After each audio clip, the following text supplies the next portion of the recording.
Hello guys, good morning, good afternoon, good evening. Welcome on this episode 4 of this video. It's been a couple of days I didn't do video, like I was on a weekend for some celebration. Friday also, like 3 days ago, I was a bit sick and I had to go on this trip.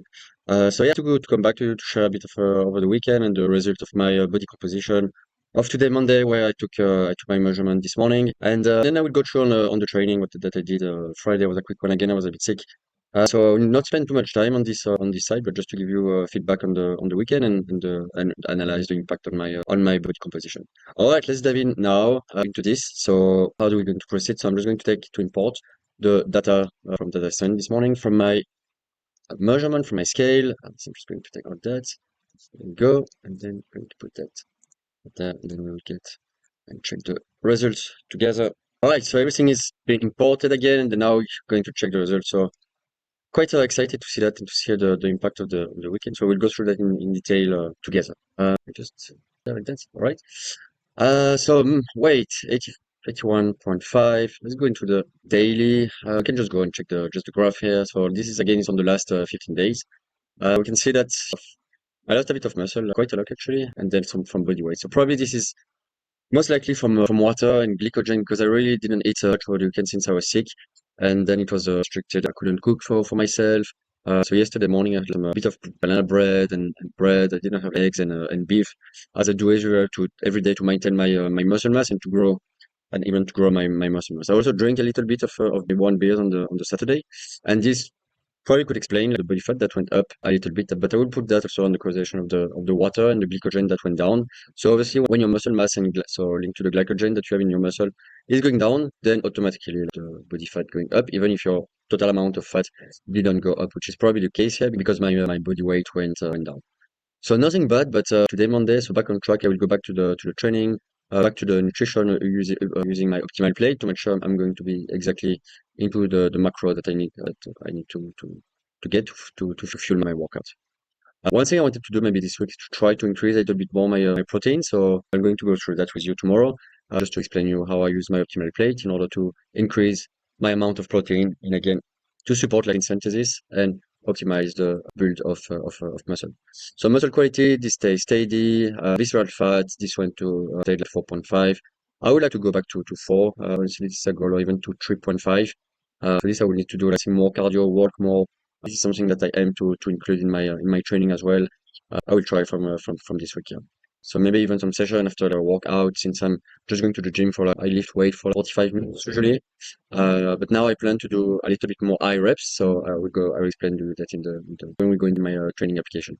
All right, so my FFMI went down. So this is running to my muscle loss a little bit. Again, water and glycogen. Also, there's a big drop in the BMR. So again, this is linked to the muscle mass since the model use my scale is using the muscle mass and the body fat. So yeah, nothing dramatic here. It's just like maybe 1 or 2% down in the BMR. Metabolic age stay steadily around 21 or 22. And then the segmental, so that would be interesting also to analyze what happened over the weekend there and why I lost a little bit of muscle, so in the arm, torso, right leg, and left leg. So it's evenly distributed. Again, it is just about taking more, a little bit of carbs, glycogen, and sugar that will go back into the muscle to fill them, and then this will bring more water and take the muscle to get more food. Nothing bad here. Still on track. So it's my week number 8 where I'm following my program to try to optimize everything. So here's just the first measurement of the week. So that's normal. That went down, but it will go up tomorrow and in the following days. Also planning to increase a little bit my calories, but not too much. Again, to not gain too much fat because I really want to stay around 12-13% body fat, and now I went up a little bit to 14%, but this will go down in the next following days. All right, so now let's go and open my other application where I already did the import of the data, so for my sleep, the steps that I had over the weekend, as creating my program. So let's open now the program. Again, here you can see on the weekend that's I lost a little bit muscle, I went a little bit down. But the idea is not to get demotivated or to get stressed about it. Like, I'm really chill about that. Like even if I have a one weekend where I don't eat exactly what I need to eat, or because it's socializing, and it's just about what you need to optimize, when you can do it. So it's not about always constantly putting pressure on yourself and to have too much mental pressure because you will not feel good like that. You just need to embrace the moment, like enjoy, or if you go to the restaurant or whatever you eat for breakfast, lunch, dinner, or even some snack. But then after, you can do that for one couple of days, but then after it's very important to get back to track, so back to your training. You will see like even sometimes it's even beneficial for your performance to take a break, even more than 2 days. Like take a maybe sometime like deload phase where you for 1 week maybe you can go to the gym at lift very light weights or even don't weight at all, so that all your body and all your hormones can recover from all the intense session that you put during those weeks where you are very involved into your training and nutrition. Right, so here we are already on the week number 6. So last night I had like 8 hours of sleep, so that's very good. Even though like 1.5 hours of deep sleep, which I always done to feel much better during the day when I got to up to 2 hours. So this is my goal, like, to try to not get blue light from the phone on the evenings and just to read a book and to have more deep sleep during the night. And then over the weekend, so I average like 10,000 steps. So this is much better. I'm aiming to do like 10,000 steps every day, which is very beneficial for the recovery and also for burning fat, like the exercise like that. So here over the weekend, I didn't take any measurements, obviously, because I was away. So I'm just going to paste the same value in order to stay consistent into the graph.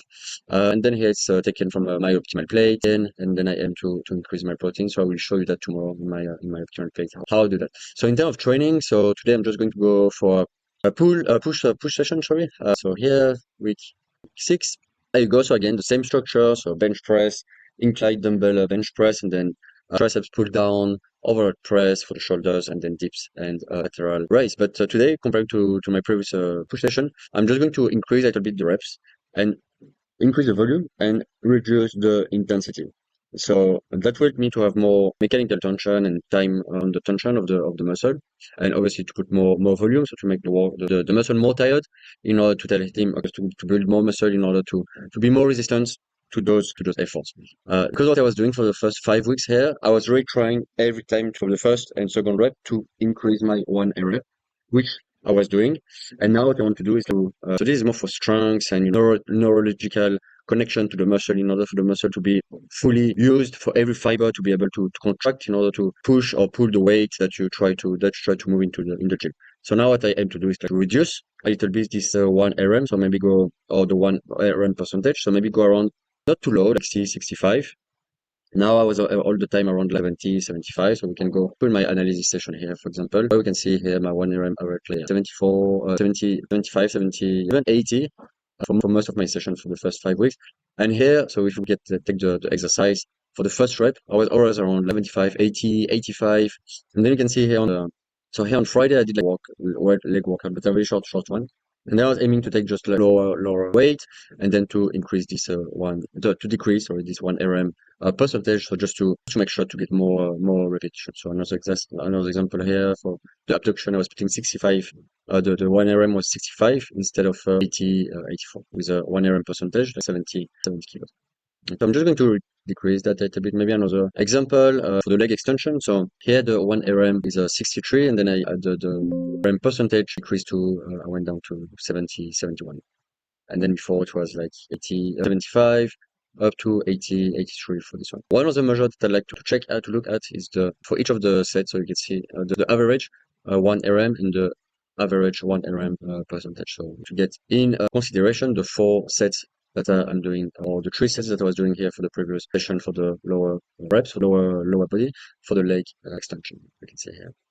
I just aim to put a bit of colors here today. I will do that in order to be better and easier for analysis, to track the variation between each of the session, for like a key parameter that I like to follow up after each of my session, after tracking all my weights, reps, and setting with my program. So again, the rep of the training for today, so will be a leg day, push day, where I'm going to do again 4 sets for the bench press. I'm not going to go to 90 kilo. I would just have maybe around 80 kilos, and then put maybe 10, 12, so even 13 reps to get more volume in my workout, and maybe aim to make it a little bit longer, since I will do more sets, in order to work a little bit a bit longer, to put a bit more tension in my muscle. And again, accordingly, I will try to increase a little bit my proteins in order to support those workouts. If you want to do a bit more of analysis, so I also took my picture this morning, as I do every week. So in order to track the progress for each week. So for example, here we have like a front picture. So you can see the week 1, week 2, week 3, week 4, week 5, week 6. So I was probably more full into the week 5 since on the weekend I was able to eat very properly last weekend, and then and this weekend a little bit less full, but still you can see from the week 1 like very good progress. So very happy of that. We can put a picture like that in order to have a better comparison. So we can see here like the chest, on the shoulder, like the arm, it's a bit more full, even on the legs here. So it's the progress is still on progress, and even here for the legs, you can see like the deltoid here, like the shoulder, and then I can even after like 6 weeks eating like 3,000 calories, you can see like my stomach here is like very flat also. So this is very happy with this. So that's why, and it's something I don't want to do, like get too much bad visceral fat to fool myself too much. So I'm just staying with 3 meal per day in order to not fulfill myself. Maybe I was doing like, some of the previous year where I was really eating a lot. Okay, I'm back. Where I was just saying like the previous year where I was in a bulking phase, I was always like saying probably too much. So I was growing faster, but it's not as sustainable, right? Because you're just getting too much fat, and it's not something that you want. So here you can see like my week comparing for the back. So I think that is where I got the biggest progress, like the back. So you can see here the lateral here, the wings, triceps here, like it's much more full here. And then the deltoids peeled and full than on the front one I started first week.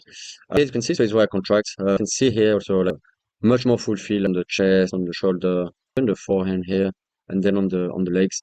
And there is the back picture. So this one is probably the most impressive one, where you can see like on the back and like the on the triceps, on the back, on the shoulder, much more defined, much more wide, much more thick. So very happy. As you can see here, the triceps on the right, and even on the legs here, like the calves looks a bit bigger, and then on the legs. So still on progress. So very happy with that. As long as I keep pushing myself and eating the right way with my optimal plates, that's the way to get it done. Right, guys, thank you for this following this video, and I will see you tomorrow for the episode 5, where I will go through again more into my optimal plate. If you want to see a full detail of my program, you can go and click on the link there that I will put. Thank you, and see you tomorrow.